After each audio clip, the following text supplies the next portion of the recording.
사람의 소유하고자 하는 욕심은 끝이 없습니다.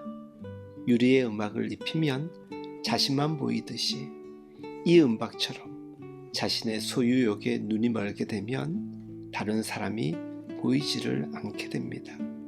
이렇게 자신만을 생각하는 삶은 스스로를 몰락하게 만드는 길입니다.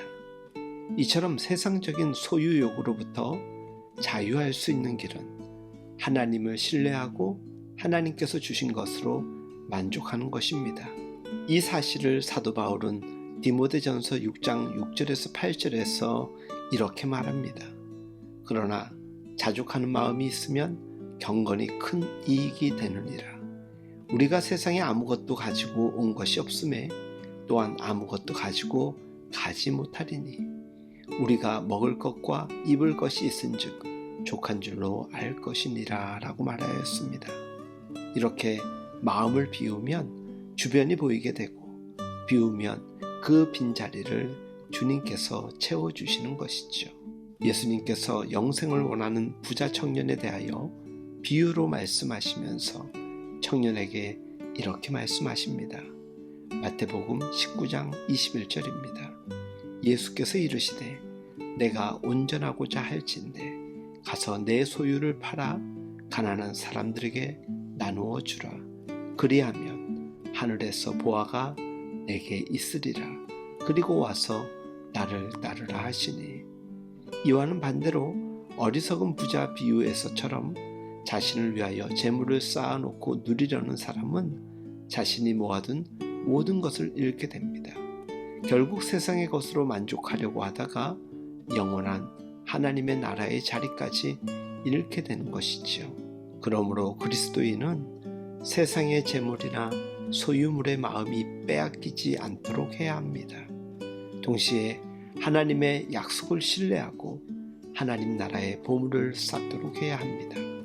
마태복음 6장 19절의 21절 말씀, 너희를 위하여 보물을 땅에 쌓아주지 말라. 오직 너희를 위하여 보물을 하늘에 쌓아두라 라고 말합니다. 이 말씀에서 예수님께서는 결정적인 말씀을 하시지요. 내 보물이 있는 그곳에 내 마음이 있느니라. 그렇습니다. 세상에 재물을 쌓아둔다는 것은 세상에 마음을 두고 있다는 것입니다. 그러나 하나님께서 주시는 것으로 자족할 수 있다는 것은 하나님의 나라에 마음을 두고 있기 때문에 가능한 것입니다. 만일 마음을 비우고 현실에 만족한다면 어떻게 발전하고 어떻게 살아갈지가 염려가 되십니까? 이것은 하나님을 알지 못하기 때문에 생기는 염려입니다. 내 마음을 비우고 주님으로 만족하면 그 빈자리를 주님께서 채우십니다. 여러분의 삶을 주님께 맡겨보십시오. 주님의 놀라운 역사를 경험하게 됩니다. 예수님께서는 마태복음 6장 30절에서 34절에서 우리에게 너무나 당연한 일을 말씀하십니다. 오늘 있다가 내일 아궁이에 던져지는 들풀도 하나님이 이렇게 입히시거든. 하물며 너희일까 보냐. 믿음이 작은 자들아. 그러므로 염려하여 이르기를 무엇을 먹을까? 무엇을 마실까? 무엇을 입을까 하지 말라. 이는 다 이방인들이 구하는 것이라. 너희 하늘 아버지께서 이 모든 것이 너희에게 있어야 할 줄을 아시느니라.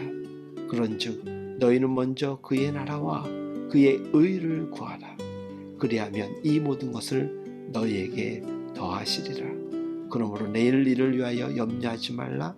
내일 일은 내일이 염려할 것이요 한날의 괴로움은 그날로 족하니라. 이 말씀을 따르기가 어렵더라도 믿고 약속하신 하나님을 신뢰하십시오. 그리하면 매일 기적을 경험하게 될 것입니다. 주 안에서 사랑하는 여러분, 이렇게 하나님의 말씀을 신뢰하고 생활에 적용하며 하나님께서 이루시는 기적을 날마다 경험하시기를 예수님의 이름으로 축복하며 응원합니다.